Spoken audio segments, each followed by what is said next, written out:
Another urgent priority for bringing down the cost of living is to stop the colossal fraud that is bleeding American taxpayers absolutely dry. The fraud being committed by the Somali population in Minnesota, have you heard of them? They're lovely people, is monumental. And California, Illinois, New York, and others are just as bad. Our country has been losing over $500 billion to fraud every single year, but those days are over. We have the best group you've ever seen assembled going after fraud.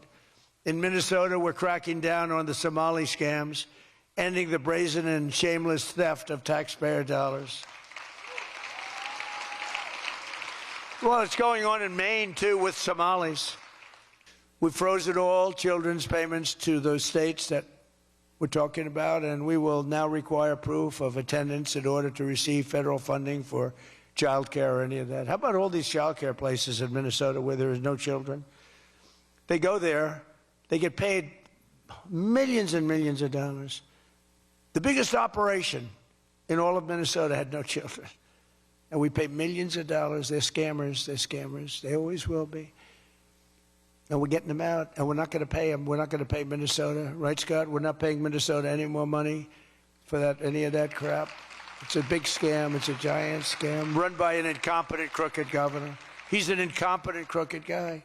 And also, we're freezing any and all welfare payments going to illegal immigrants that will start effective immediately. So when illegals come into California, Gavin Newsom, they come into California, and they send us bills for people coming in. We're not paying it.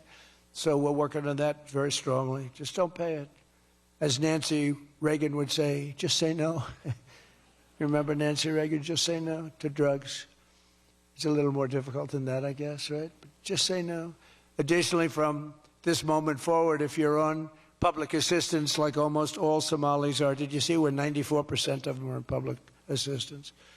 You can't wire money out of the country back to your bank account from where you came. But more importantly, we probably aren't even going to give them the money anymore, the money going to them, because of the tremendous abuse and probably illegality being perpetrated on our country. We're not going to give them the money. We're not giving them the money. It's massive numbers of people are scamming our country. You know, they came from a place with nothing, and they come here and they drive around in Mercedes-Benz. You know, the Mercedes-Benz dealers do well in that area of Minnesota. Can you believe it? They have nothing. They get welfare payments, and they have Mercedes-Benzes. It angers me so much, but we're going to straighten out our country. This was done under Biden and Obama, very much under Obama. It all started under Obama. And we just can't. We've got a great country. We're not going to screw it up.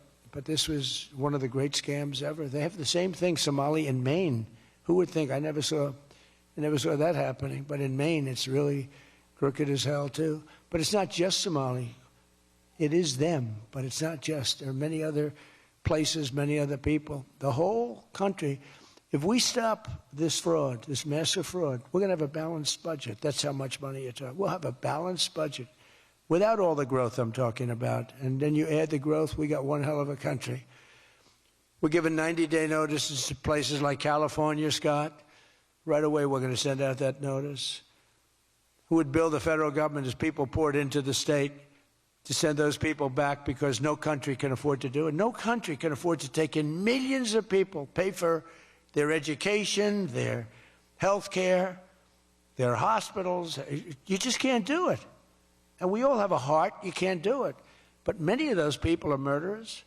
They're people released from jails, prisons, mental institutions, insane asylums. They're people that are drug dealers. They're addicts. Additionally, starting February 1st, we're not making any payments to sanctuary cities or states having sanctuary cities because they do everything possible to protect criminals at the expense of American citizens, and it breeds fraud and crime and all of the other problems that come. So we're not making any payment to anybody that supports sanctuary cities.